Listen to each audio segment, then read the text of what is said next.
Philipp was born in February 1977 in Hanover, Germany. He moved to London at the young age of 19 and has lived there since. Philipp works as an independent photographer pursuing commercial and personal work, and is also a publisher of photography and a curator. Along with his wife, Olivia Arthur, he is co-founder of Fish Bar Gallery and Publishing House, which is in Dalston, East London. So if you're passing through East London, please do drop in. A quick selected biography for Philipp would be, in 2008, he was a participant of the Jupe Swat Masterclass. In 2009, he was a finalist at the Center Photography Awards in Santa Fe, America. In 2010, he was nominated to the Prix Pictet. In 2010, along with Olivia Arthur, he opened Fish Bar, which was a space to show, talk about, and also publish photography in East London. In 2011, Philipp published and edited Jeddah Diary by Olivia Arthur. Also in 2011, he was the curator and the publisher of Father and Son, Pablo and Richard Bartholomew at Fish Bar. In 2012, he was the curator of Unknown Quantities, the work of 4 young Magnum photographers, which was shown at Fish Bar and also published by Fish Bar. And in 2014, he published his book, which was called Land Without Past, which he'd been working on for a long time. And it was a book about the village where he grew up in Germany, and also the kind of relationship to the past that Germany has. And this book has been it's won a lot of great critical acclaim, and it was even pronounced as the best photo book of 2014 by Jörg Kohlberg. One off, he says. He's very modest. By Jörg Kohlberg of Conscientious Photo. And on that note, let me hand it off to Philipp whenever he gets his laptop sorted. It's not a mirror image, I think. Dhruv, thanks for the introduction. I thought I would give a little overview over how I got into photography and how I ended up doing this book about 10 years later. Sometimes it takes a while. So I don't do a lot of public speaking, so I wrote quite a lot of stuff down. I hope you don't mind if I read stuff. I had finished school in Germany and the sort of state service that everyone had to do then, sort of like going to the army, but I didn't go to the army. And this was all in a little village in North Germany, which became the subject of my first book, but this is many years earlier. And I kind of couldn't wait to get out of there for many, many reasons, like you do when you're done with school. And I traveled quite a lot and never really had a name. I never really knew where. There was no particular destination. It was just about travel, really. And one trip I kind of got stopped over in London, and all of a sudden I'd found a destination. I had just turned 20 actually, not 19. And I didn't speak English very well, and I didn't have a lot of money, but I wanted to stay there, so that I did. I applied to art school, even though I'd never really done any art. I just thought it was a really nice place to go. I stuck a lot of pictures I had taken on my travel on a large piece of A4 and sort of made it look arty, and I did some pencil drawings. And I didn't think they would take me, but they did. So that is how it started for me, really. And I remember being drawn to photographs because of their stillness, really, and suggestiveness, and I was captivated by the sort of strong power that good photographs have. And I was not initially very interested in what lay behind pictures. I was more, the issues and narratives and individual story of the subjects, and that didn't really interest me that much. I was so sort of captivated by just the strength of good pictures. And I believed, and I think I still do, that good, strong photos transcend their subject matter anyway, and they talk about something else that maybe the photographer hadn't intended to put in the pictures. And that has always fascinated me more than any particular subject or story, to this day, actually. The reason I'm showing these photographs is because they were taken outside my house, where I lived for a long time in Whitechapel in East London, Bangla Town, they call it. And they're not really I mean, they're just a market that I pass every day, 3-4 times. And this particular afternoon, I came home, and then there was just a freak snowstorm that lasted for 10 minutes, and then all the snow was gone. And I just had my camera on me, and I took these photographs. And in a way, that that is what I love most about photography, that moments that you haven't planned for and that maybe don't seem all that special can become really special. After I left photo school, I decided I should try and make it in London, because if I could make it in London, I could do anything. I could be anywhere, I thought. I hadn't really an idea though what that meant and how I would go about it, but everybody I was hanging out with at the time were sort of aspiring to be in magazines like ID or The Face or Dazed and Confused, also the Sunday Times or the Guardian, and so I was no exception to that.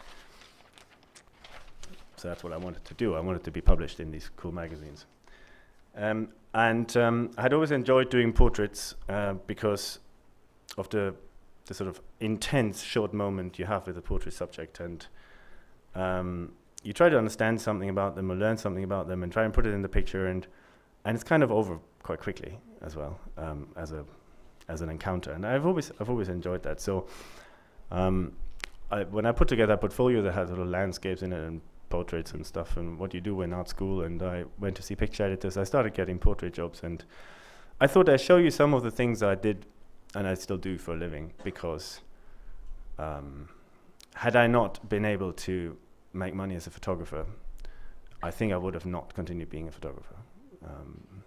I was kind of brought up in a practical way that I needed a job, and if it wouldn't turn into a job, I don't think I would have continued doing it. So I thought I'll show you some pictures. So this is all work, but I still like it.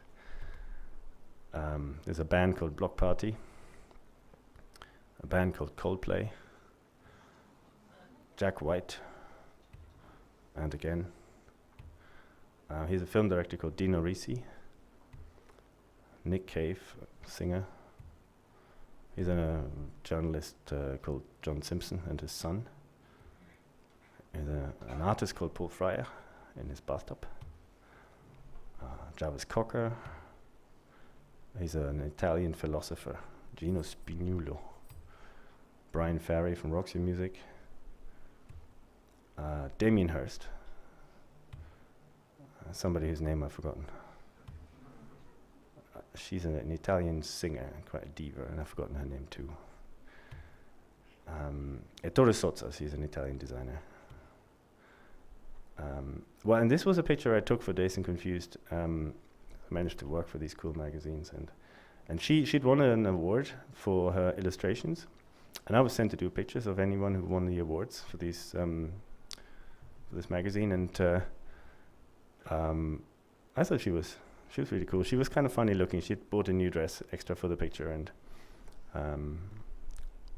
we got on, and we're still in touch actually over 10 years later. But it's funny because this picture ended up in the National Portrait Gallery, and it's funny how it happens. I mean, it wasn't planned or somehow organized. So I'm still drawn to portraits, and I still do portraits less than I used to, but I kind of like that you can reduce things down to simple things. You maybe eliminate the background, or you try and zoom in on just one thing that's really important, and I really like that. I did this for a bit, and I got sort of a little bit well known for portraiture, and I started missing something, and I started missing a sense of continuity in what I was doing, because these are all single images, and I wanted to expand what I'm talking about from outside a single frame, and so I found myself more drawn to issues as well. So I started doing documentary projects that really used largely portraits, sort of environmental portraits, and I didn't bring any example of that because it's not stuff that led anywhere, but I started doing sort of more classic documentary stories using portraits. And what I did bring is this, and I wanted to talk about that. That's my first book, which is here. The copy's in the bookshop. there. And I mean, this has been complicated for many, many reasons. One reason was that I wanted to somehow talk about Germany's past, which is not only a subject that gets talked about a lot, but also one that most Germans kind of had enough of hearing about.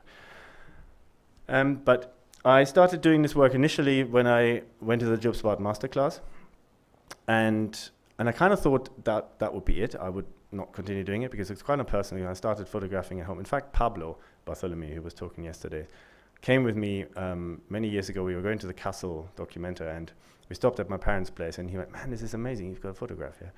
And I was like, "What are you talking about? This place is boring. I left here."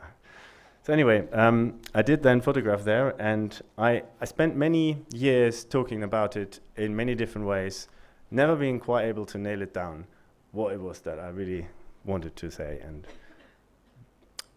when I finally published the book, before I published the book, I sat down and wrote it out. And I managed to put it in one page, and I thought, I can't say it any better, so I'm going to read it.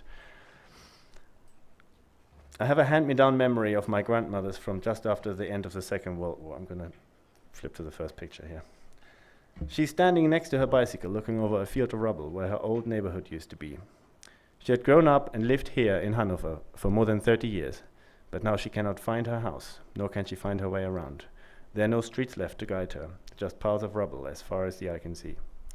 She returned to her husband's bakery in the countryside and vowed never to go back. I grew up in a village very close to hers, a place where many of the old families are related to mine, and where people in the street know me by face. It was my entire world and the only place I knew until at the age of 19 I packed a bag and left. I ended up in London and decided to start a new life. 18 years later, I'm married and still here. Despite my long absence from the village, it still occupies a central part of my identity. It has indelibly shaped my sense of the world, who I am and how I function. Even now that I have lived here, that I have lived nearly as long abroad as I have lived in Germany, I still call this patch of earth home, and I doubt that will ever change. In the spring of 2008, I returned home for the first extended period in over a decade to try and put my feelings about the place into photographs. I stayed for 2.5 months, reconnecting with old friends, revisiting my old schools, and spending time with family.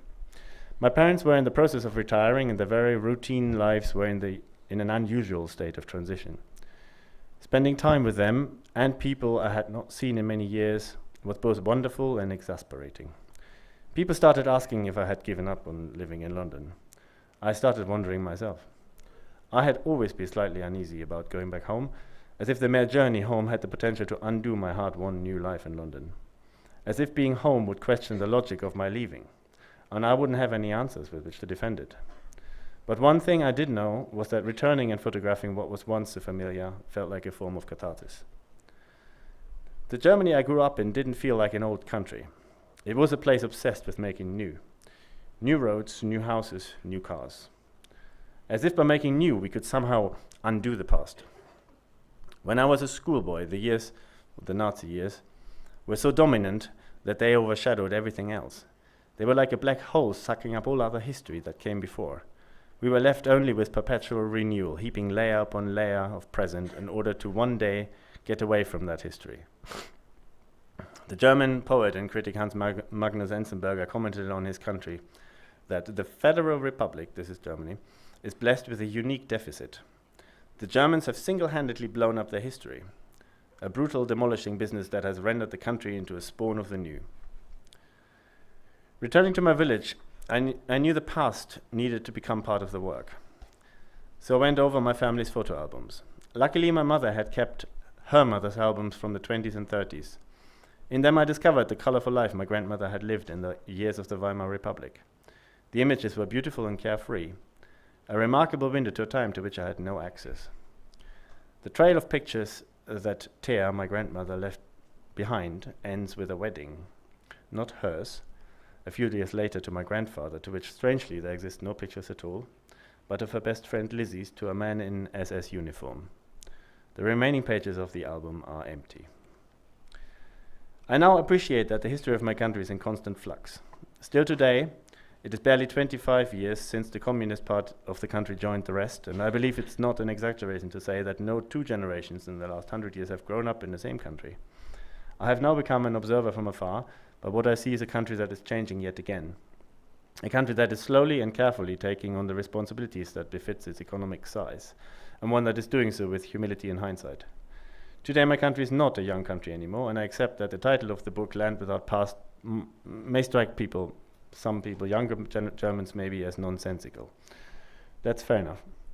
Each will have to grapple with their own ghosts, or maybe the ghosts of the past have been laid to rest for good. Either way, I'm glad I've managed to make peace with mine. Okay, I'm going to show some pictures. This is a bit of Playmobil I discovered in my parents' attic that I hadn't touched, and nobody had touched since I left.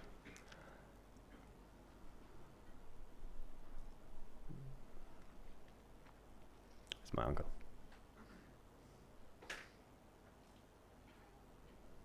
And my mother sitting in front of a picture of Hindenburg.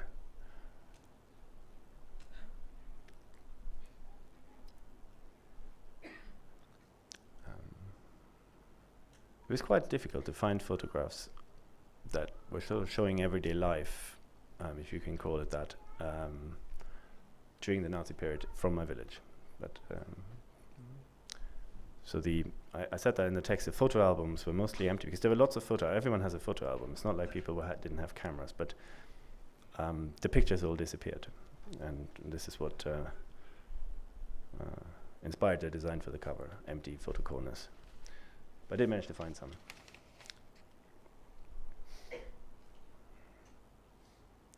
This is my grandmother and Thea, the namesake to the other Thea that's in the room.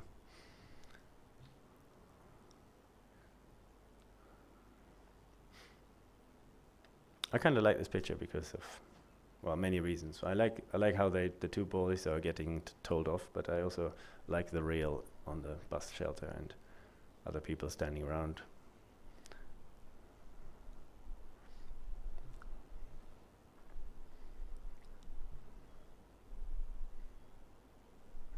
Going for a walk with my grandmom again.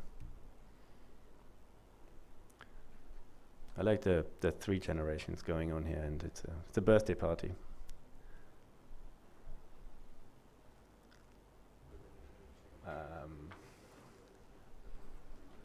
This is dance school. I went to dance school in this place.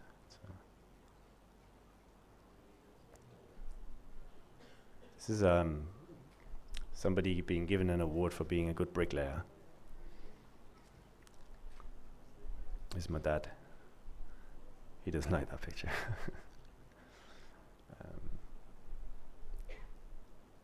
Lunch.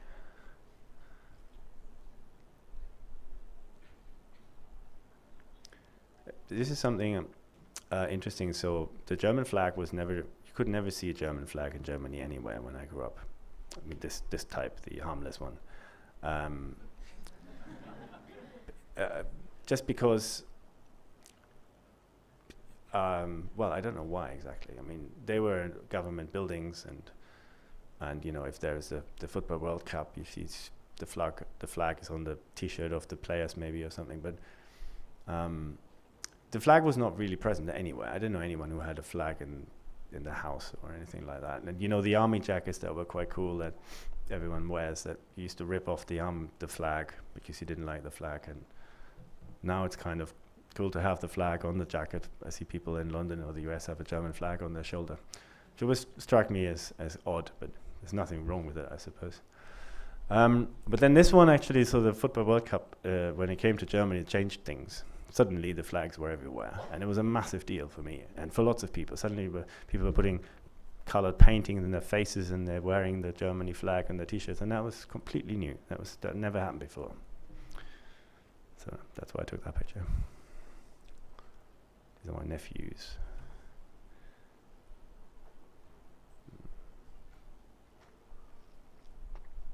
As my dad, when he retired, he had a bit of a heart scare, but he's okay.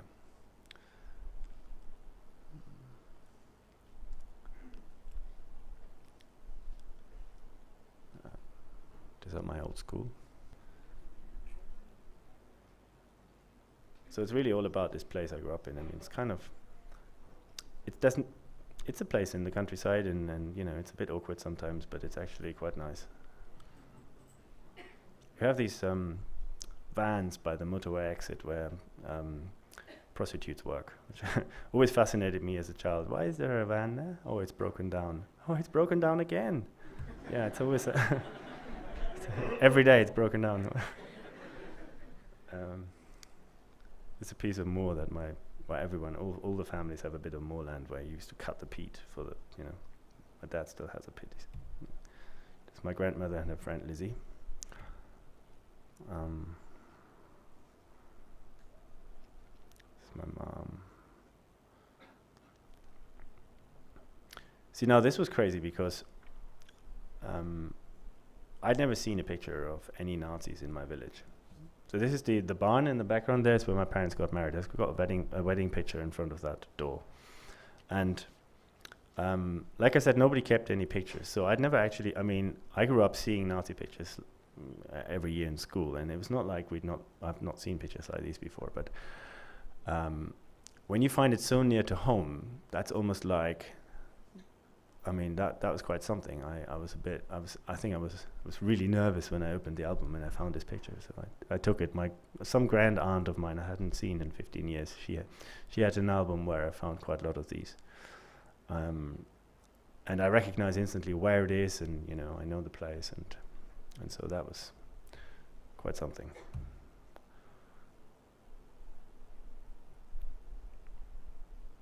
And that too. So I know some of the kids here who were, well, passed away now, but I knew them when I was younger, when they were older.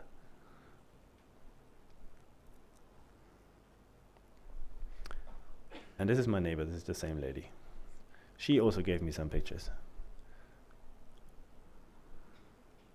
Oh, and the pictures of the woods, that's all about, so I have these different levels, right? I have documentary pictures, and I have the historic photographs, and I have 5:4 landscapes that do something else. They're meant to represent a sort of romantic idea of Germany. And to Germans, forests are very important. I like the cobwebs they put on this is in an album, and they just sort of, to protect the photographs, you have these intermediary pages, and this one had spider webs, and there's even a spider there. It's funny.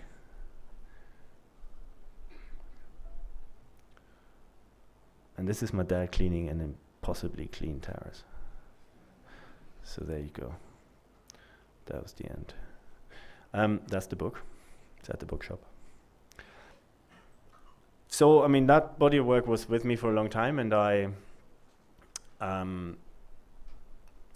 almost didn't turn it into a book because I thought, you know, it'd be somehow too personal, and anyway, who wants to know about a little village in Germany? But I did in the end, and I'm very happy that I did. It kind of took some weight off my shoulders. And this is this work I wanted to show briefly, which probably will be my next book. And I suppose it continues my own journey in the sense that it's about London. But it's not that personal. So there's no Nazis, and my family's not in it either. But it's about these parts of London that I and everyone I know have always lived in because they're cheaper and they're more interesting, and they are kind of also a little bit forgotten and unknown, and there's a lot of it all around the center of London, and then all around, like a donut around London, are these places with funny names like Freezy Water or Ponders End or Catfoot. And I've always been fascinated by the sort of texture of London, because it's so unplanned and so haphazard. I mean, if you live in India, maybe that's not so surprising, but if you come from a very organized German village, it's very adventurous. So there you go. I'm going to run through these quickly, and they're going to be hopefully out as a book next year at some point.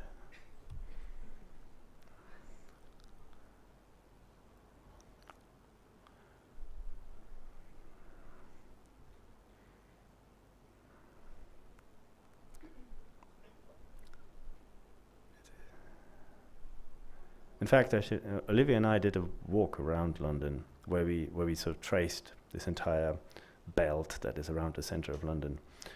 And it took us 10 days of walking full, long days every day, non-stop, and taking some pictures along the way to come back home. So we left the house, turned right, walked out to sort of 3 o'clock on the clock, and then kept walking around and round and round and round, and we came back from the other side to the house. And it took us 10 full days. It's a bloody long way.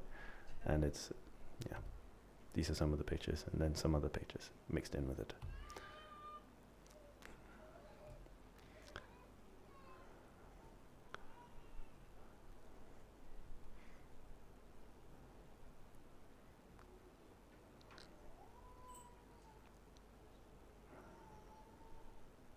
Have any of you ever lived in London? Does anything look familiar? This is Holy, that should be familiar.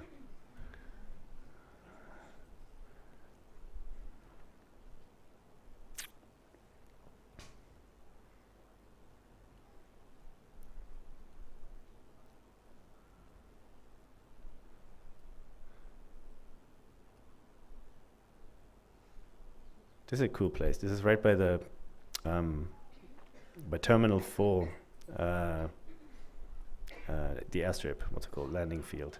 And people use, there's a little green space, not even a park, it's just like a sort of next to a car park. And people use it as a destination to have picnics and watch the planes land.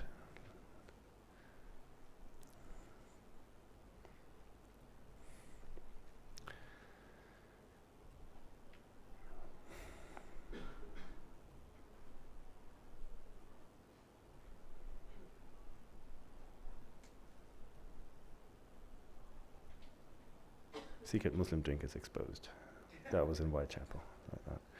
And this is the last picture in this series. This is up in the north of the city. There's a park that's called Gunpowder Park, where the army used to test ammunition for the Second World War before they dumped them on my hometown. And you can now go there, and there is fences around all the holes that the test explosion left behind. Okay. Shall I show this? See something completely different? Okay. This is okay.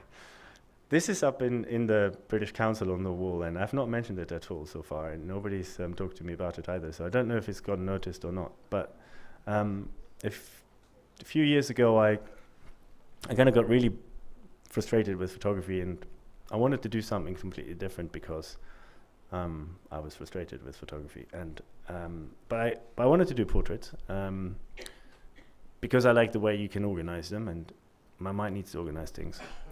And I didn't want to do them like I had always been doing them, which is you go to someone's place or you meet someone and then you kind of try and set them up, light it or not, or put them in the scene or something. I wanted to remove all the unknowns and bring everything with me, sort of thing. So basically, like portraits used to be made back in the days when photography started out, and I had all these backdrops made. I like painted, hand painted, and then I started traveling around with it and started doing these setup studio portraits, and it was really liberating in a way because normally when you do documentary work, you're never off. You're always on. There might always be a picture you can take, and so the people you meet, your subjects, can never really relax because you might take a picture of them. And this was different because it was like, okay, I'm setting up the stage, and it takes me a long time. I'm using a slow camera. It's a 5.4 plate camera, and there's a light, and there's the backdrop, and it's like a circus. And people know when their turn is to be photographed, and I liked that. I really enjoyed that, and it was sort of, it's called the Sunday best because I wanted people. I didn't want to be. It's like a reaction on to you know, what's it called, where people put pictures all the time, Instagram. It's a reaction to that sort of stuff where we constantly selfies and do pictures ourselves, and it's all very unformal, and I wanted something very formal. So there you go. That's what this is, and I've been doing it for a while, and I've only managed to. I had them hand painted, in fact, as well. I tried to do it myself, and I couldn't do it. It's so difficult. So in the end, I went to somebody who was very good at it, here in Delhi, in fact. And I've got only 11 pictures here, so I'll just show these quick. This is in Delhi, Old Delhi. This is in Haryana. This is in Buenos Aires. As is this. This is in Germany. He's the world champion in driving donuts with his car. This is also in Germany, somebody's grandmother. This is a German hippie with his chicken. And this is back in India, in Haryana as well, I think, yes. And this is back in Buenos Aires. He's a football fan. So I've asked everyone, basically put on your best clothes or do the thing you're proudest of for the picture. I don't want to do a candid picture. I want you to really represent yourself. And this guy said to me, I watch football, so we did that. But I still put my backdrop in the background. Right, okay, that's it. Thank you very much. We have time for a few questions. Raise your hand if you have a question, please. Hello. Hi, Philip. Hello. Great talk. My question is actually regarding this work. This work? Yeah. So the question is that why didn't you shoot them in color, or why did you just not leave them as black and white? Why was the decision of getting them hand painted taken? Oh, because I liked it. That's a good answer.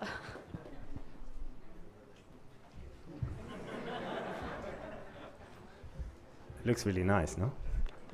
Going back to your project back in your village, obviously the German history and generation after generation still, it's like such a huge mountain people still carry.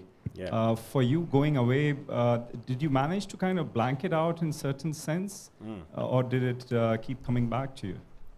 I did what old Germans do when they go abroad. They pretend not to be German for a long time, and then at some point it was just stupid. So I suppose the more I became English, the more I started telling people I was German in a way. So it was.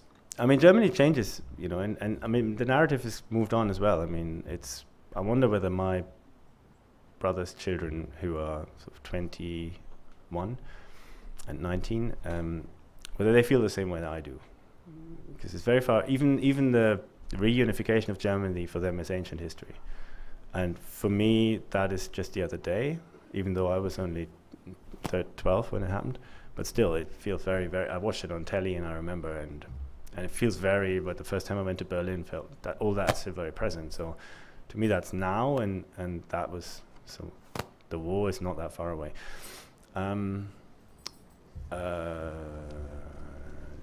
So for a long time, I kind of didn't want to be reminded. And that's, I think, the reason I left. And now I'm very happy to talk about it and be reminded or tackle it head on, sort of thing.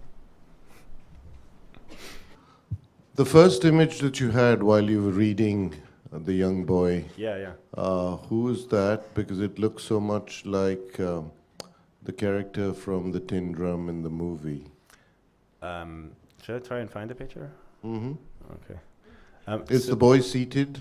Yeah, in the shorts, boy seated. I know. black and white? I know exactly what you're talking about. Let's see. It is a neighbor. But is it from an album or is this Yeah, a portrait you shot? No, this is an old picture. No, it's he's related to me and he's a neighbor essentially, but he's sort of me in a way, I guess. But this is in 1932.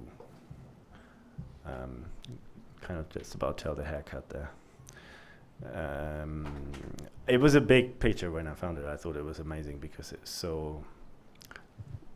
like the sort of picture I would have taken had I been there as a photographer. So it was very lucky. I mean, I hadn't mentioned this stylistically. I cut all the pictures to be exactly the same frame as my own photographs, as in square. But they weren't square when they started out. They were whatever format they were. But I wanted them formally to sit right next to each other. I wanted it all to be quite strict. Okay, thank you. Thank you, Philipp. You're welcome.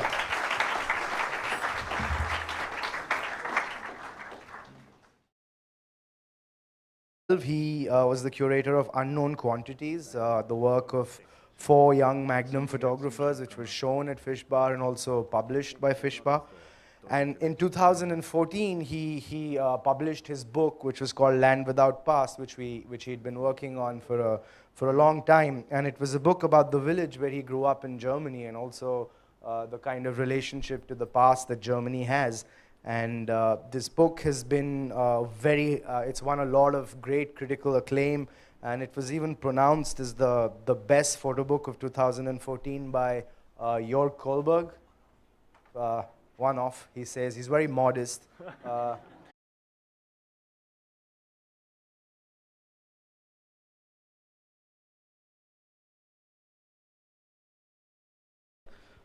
Philipp was born in February 1977 in Hanover, Germany.